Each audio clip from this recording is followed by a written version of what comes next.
Hello, my name's Mary-Louise. I'd like to share with you an ancient Egyptian goddess myth.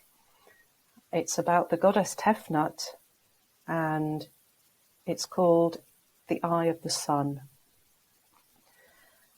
I'd like to acknowledge, first of all, special thanks to Professor Mark Smith, who is an emeritus Oxford professor in Egyptology. He provided this myth for me, and this includes excerpts from the original text of the goddess myth, translated by Mark, and some of the material has been translated into English for the first time, and I feel really honoured to be able to share it with you. So prepare for some magical soul-making alchemy as you meet the goddess Tefnut.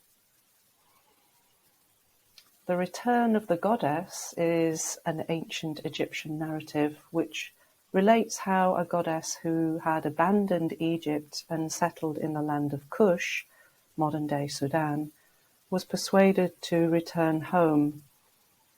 The story is preserved in a number of papyri in Berlin, Copenhagen, Florence, Leiden, and Lille. All are written in a cursive script called Demotic and date to the 2nd century AD. Fragments of a Greek translation are preserved in a papyrus in London dating to the 3rd century AD. No one knows how old the story is, although some think pictures painted on broken pieces of pottery dating to the New Kingdom may provide evidence that it was already in circulation 1,500 years before the earliest known of it was set down in writing. And there are two main characters in the story. One is Tefnut, the goddess who has left Egypt, and the other is Thoth, the god who has been sent to persuade her to return home. Unfortunately, the beginning of the tale's narrative is lost, so we don't know why Tefnut has abandoned her native land. At one point, the goddess poignantly observes, "The one who is hungry leaves his town. The one who is satisfied remains in it." Although this is uncertain for us, it gives uncertainty about the motive of the goddess's action, and it can be frustrating for Egyptologists. It has an unintended benefit for us, since it universalizes the tale.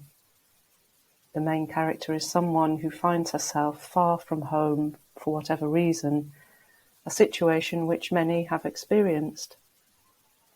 In Egyptian religious belief, Tefnut is the daughter of the solar deity Re, the king of the gods, and is also called his eye. She manifests herself in different forms. One of these is the visible disk or orb of the sun itself. Another is the royal cobra or uraeus, which adorns the monarch's crown. As the embodiment of the sun's dazzling brilliance and the fiery blast of its heat, the eye of Re is an infinitely powerful cosmic force. This force cannot be opposed or subdued, but it can be harnessed or channeled in certain directions. The solar eye has enormous destructive potential and is therefore very dangerous.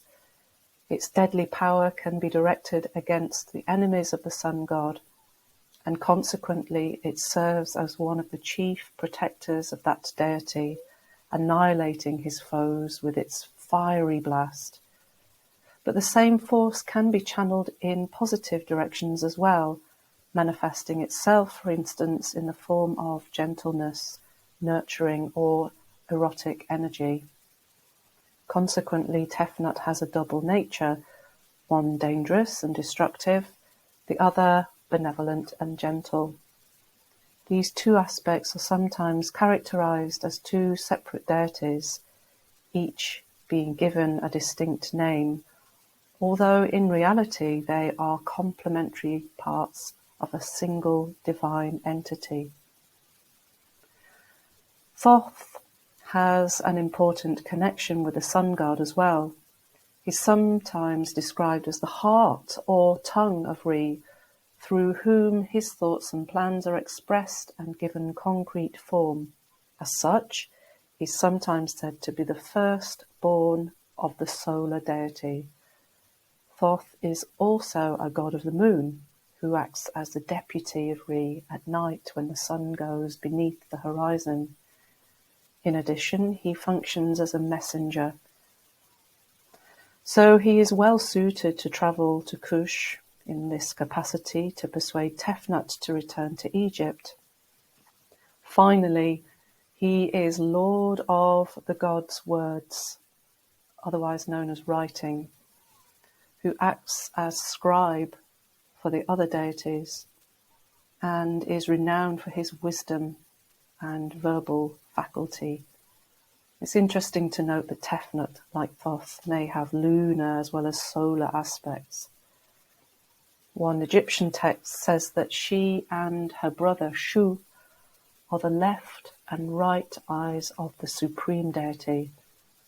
The left eye is usually identified as the moon and the right eye as the sun. In our narrative, the goddess assumes a range of different forms: cat, lioness, vulture, and gazelle, before finally manifesting herself as Tefnut. The cat is an embodiment of her gentle, benevolent aspect, the lioness of her wild, ferocious aspect.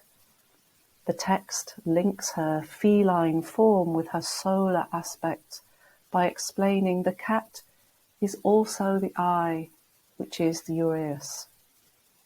Thoth appears in the form of a baboon. The text actually describes him as a dog ape or dog monkey, that is, an ape or monkey which resembles a dog. Interestingly, 2 of the 5 species of baboon recognized at present have Latin scientific names which associate them with canines. And this animal is native to Kush, the region where the goddess has taken up residence. So assuming the appearance of one provides him with a convenient disguise. At the same time, it links him with the sun god, since Egyptians who observed baboons stretching out their arms to enjoy the warmth of the morning sun interpreted their behavior as a gesture of adoration performed for the solar deity at his rising. The Egyptians also associated the baboon form with effective and authoritative speech and the ability to predict events before they happened. As we will see, Thoth's quick thinking, foresight, and ready way with words save him from danger more than once during his journey.